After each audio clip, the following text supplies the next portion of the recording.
2.4 MPI 201 horsepower, K24Z3. The vast majority of the 8th generation Honda Accord was equipped with a 2.4-liter naturally aspirated gasoline engine. This engine was borrowed from the 7th generation model. It is the engine that raises the most operational questions. For example, it shamelessly consumes oil up to 1 liter per 1,000 kilometers. In practice, most cars have 3 times less oil appetite. But you still need to check the oil level a couple of times a month. By the way, these engines have an oil level sensor, 11230RL6G00, but you should not rely on it. Most often it no longer works. It is very rare to find K24 motors that do not consume oil and did not consume it to begin with. Obviously, the reason is that the oil scraper rings become coked very quickly. In those K24 engines that do not consume oil, it was changed every 5,000 to 7,500 kilometers. The suitable viscosity for this engine is 5 watts -30. Specification is i-CDTI, GF5. It takes 4.3 liters of oil to change. It needs to be changed once every 7,500 kilometers maximum. Another problem with the 2.4-liter engine is chipping of the exhaust camshaft cams. This is an expensive problem that has affected and continues to affect literally every K24. The exhaust camshaft has only 4 cams, i.e. 1 cam for each cylinder and 2 exhaust valves. It is believed that the load on the cams is too great, which is why they crumble. Checking and adjusting thermal clearances every 40,000 kilometers seems to help delay the appearance of camshaft wear for a long time. In general, camshafts for K24 engines are in steady demand, and when purchasing a Honda with such an engine, it is highly recommended to remove the valve cover to inspect the camshaft. A new exhaust camshaft is extremely expensive, about $800, 14,120 RL5000. There are a couple of new analogs for $150. A used camshaft in good condition costs about $300. The K24Z3 motor has only one phase shifter and it often makes noise after starting the engine. The phase shifters were changed during the recall campaign, but in general they last about 200,000 kilometers. A new original costs about $220. In general, the service life of the phase shifter before rattling strongly depends on the oil change intervals. It was also noticed that installing one specific oil filter, OC194, helps in eliminating the rustling of the phase shifter after a cold start. The 2.4-liter engine also has a periodically noisy crankcase ventilation valve. It makes so much noise that it is sometimes confused with the noise of the implement's belt rollers. The condition of this valve also affects oil appetite. The VKG valve is located behind the generator bracket. It is supplied by a hose running above the generator. The original VCG valve costs about $35, 17,130 RBBA01. Along with it, you need to change the clamp and washer, 95002, 412, 5004 and 94,109 to 14,000. Instead, you can install the VKG valve from the 7th generation Accord. It works better, helping to reduce both consumption and even fuel. 17,130 RBB003, 17,136 PNA000, 17,139 PK1000. In general, the most common 2.4-liter engine requires attention. Oil burning is an almost constant phenomenon. It can be reduced by Deco King and cured by replacing the piston rings. Well, camshaft cams are a nuisance that can befall the K24Z3 engine once every 200,000 kilometers. The timing chain of this engine is durable, serves about 300,000 kilometers, 2.0 MPI 156 horsepower, R20A3. Rarely does the 7th generation Accord come with a 2-liter engine. This is an R series engine. The unit is simple and trouble-free. The only thing that could spoil his health was a collapsed catalyst. Accords with a 2-liter engine are unpopular because these versions do not have speakers and the equipment is quite poor. On our channel we have a review of the R18 engine, the younger version of the R20, 2.2 i-CDTI 180 horsepower, and 22A1. Well, the rarest version of the Accord is the version with a diesel engine. This is a branded Japanese 2.2-liter unit with a timing chain drive and a common rail system from Bosch. This engine is more economical and faster than a gasoline engine. It was available paired with a 5-speed. Automatically, the Honda Accord was equipped with a completely trouble-free 6-speed manual transmission and branded 5-speed. Automatically. If you don't know what Honda automatic transmissions are, which are a hybrid of a manual transmission and a hydromechanical transmission. In the 8th generation, the Accord carried the old 5-speed automatic transmission. She is slow and thoughtful, but very durable. She has no problems with clutches, valve body, or torque converter. Every 40,000 kilometers, the ATF needs to be partially changed. In this case, about 3.5 liters are drained, and fresh ATF is poured from above through the hole for the dipstick. These automatic machines have an internal filter, which is accessible only after disassembly. There is also an external filter 25430PLR003, but according to the regulations it is not necessary to change it. This filter costs up to $30. For filling, either ATF's D1 or the more recent ATF DW1 is used, but on it the transmission can work with kicks. A complete replacement of ATF can also be done. This will require about 10 liters of ATF. You shouldn't use a stand for this. You can simply disconnect the line at the external filter, drain the old fluid coming from the radiator and suck in new fluid through the hose towards the transmission. About once every 200,000 kilometers the right engine mount will need to be replaced. Its wear is indicated by vibration present at low speeds, up to 40 kilometers per hour. The original support 50820-0A01 costs about $170, and replacements cost from $20 to $70. The CV joints on the Accords are rather weak, and literally on every car we had to change them. The problem is that on the inner surface of the CV joints grenades appear in the form of shells, i.e. crumbled metal.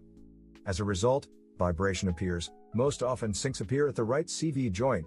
This is indicated by vibration at speeds from 80 to 120 kilometers per hour.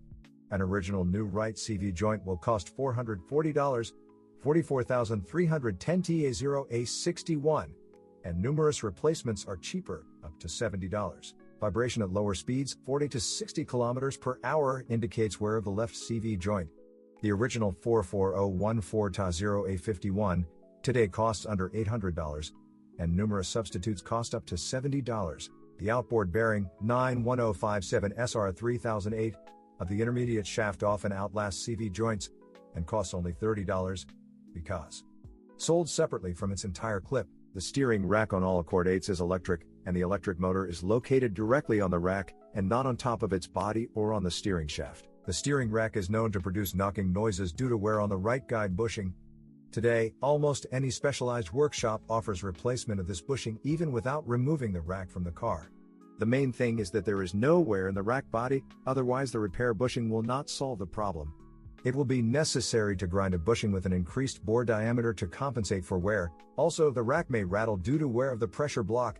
It is on the left side. To replace it, you will have to remove the rack. The steering rack control unit is located in the dashboard on the passenger side.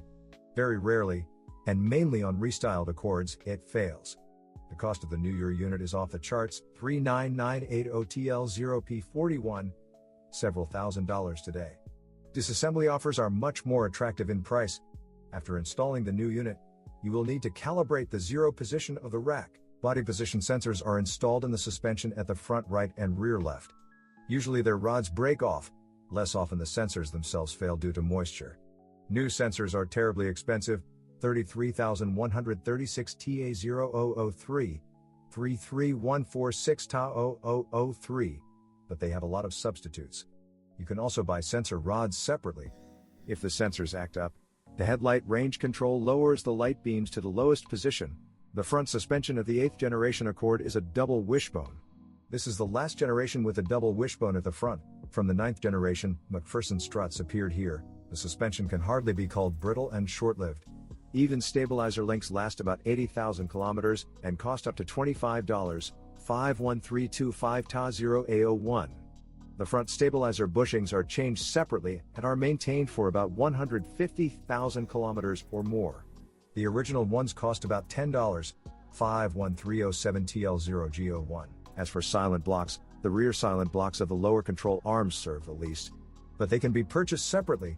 The original costs no more than $20, 51393-02. The other two lower control arm silent blocks are also sold separately and are not at all expensive. The lower ball joint of the steering knuckle is sold separately and replaced. Its price is maximum $45, 51220 TA0A02. But the ball joint of the upper arm is sold together with the arm itself and cannot be changed separately. The original upper control arm lasts about 200,000 kilometers and costs about $220, 51520 TA0A03. Front shock absorbers often have to be replaced along with their upper mounting cups, 51676 TA0A02, because the center hole in them is broken. Support cups cost up to $60. The rear suspension has 4 arms for each wheel, and the upper arm is U-shaped, almost like the front suspension. This lever is sold only assembled, and its price is a maximum of $230, 52510TL0E01. Although you can find a lot of non-original ball joints on sale for $10 to $20, they're rather weak and usually the first to require attention. Each rear suspension control rod costs up to $80, and replacements cost $30. The springs in the rear suspension are also weak, 52441TL1E21. They quickly sag and sometimes break off. It is recommended to install springs from a station wagon, 52441TL4E31. Replacements cost $50, $70 each, while the original costs about $170. Corrosion often plagues Japanese cars, but the 8th generation Accord resists it well, although the paintwork is very easily scratched and pierced by pebbles. Cratered hoods are the norm for cars that are often driven on the highway. Paint chips turn red very slowly, and the paint around them does not swell for a very long time. But corrosion can be found behind the wheel arch liners, behind the mudguards. During the winter, damp sand with reagents used to treat the road is filled there. The sills of these cars rust very intensively, especially if the sills have trims, moldings, installed on them. Often under the plastic, the thresholds are already rotten. Sometimes the paint on the bottom of the rear door frame wears down to metal. Corrosion slowly develops on the edges of the wheel arches and on the metal along the joints with the bumpers. The A-pillars have moldings that must be removed to replace the windshield or to remove the front fenders. Almost always the fastenings of the moldings break. The diameters for the metal clips, 91,573 TL0305, come off. In a toga, the moldings do not hold well and often simply fly away when driving at high speed. They are attached in different ways. Some people buy new original ones, 73162 TL0E01ZC, for $250 a piece, but they are immediately painted. Someone is restoring broken cross sections. Someone is sculpting moldings with glass glue before they fly away. Inaccurate cutting of the windshield, i.e. when a string scratches the paint of the front pillars, it ends in serious corrosion after a couple of years. On pre-restyling Accord 8s, sometimes the uppermost of the 3 cross members of the false radiator grille comes off and flies off. One such original molding costs about $120, 71,123 TL0G01, and a non-original grille assembly is 2 times cheaper. The front bumper tends to sag, as evidenced by the increased gaps between it and the headlights. It sags for a reason, either due to contact with curbs or snowdrifts, or due to several removals. Replacing the bumper brackets hardly helps here. Installing homemade spacers is more effective. Bumpers for shock absorbers are used as spacers. They are inserted vertically between the bumper amplifier and the bumper brackets, which are located under the headlights. By the way, most often the bumper on these cars is removed to replace the fog lights. They are very easily broken by stones. We recommend protecting your fog lights with armored film. On Accords with a sunroof, you can observe the following picture. The rubber seal around the glass rises. It protrudes due to the fact that the metal underneath is seriously corroded. Corrosion appears precisely on the frame in which the sunroof glass is located. The glass panel itself can be removed. Then the rubber seal is removed from it and the corrosion of the frame is exposed. Corrosion can be cleaned off mechanically and stopped using appropriate means. Then you can paint the frame. The painted areas will be hidden with an elastic band. In general, there is no need to paint the roof. On some Accords, if you look closely, you can see shallow dents on the roof around the hatch opening. This is a known nuisance. The fact is that the body and roof, in particular, have poor rigidity. The roof panel plays and deforms, but only if the sunroof panel is removed, i.e. if the hatch is open.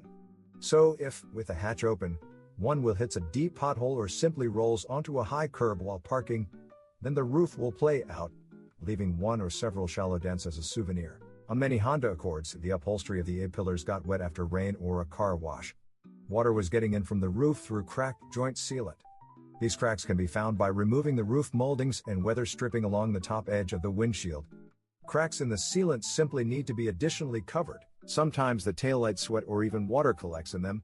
The problem can be treated by drying and gluing the joint between the lampshade and the body. If you're a true Honda fan, then you probably really like the interior design and ergonomics. If you are not talking about Honda, then you are unlikely to like oak plastic. The service life of interior materials is average. After 200,000 kilometers, many cars have to renew the steering wheel braid. You can think about updating the leather on the driver's seat. The transmission lever or selector, the knob and selector cover, also often look worn. The upholstery on the door armrests wears out and cracks. The chrome on the emblem mounted on the steering wheel is also peeling off. It can be bought in China and replaced. Over time, the backlighting of the buttons on the climate control panel and on the button block to the left of the steering wheel burns out. These remote controls are easy to disassemble, and the most common and inexpensive LEDs with long legs are suitable for replacement. Sometimes a problem arises with climate control in cold weather. On one side the air blows at the desired warm temperature, and on the other cold. This problem can only be solved by replacing the heater radiator.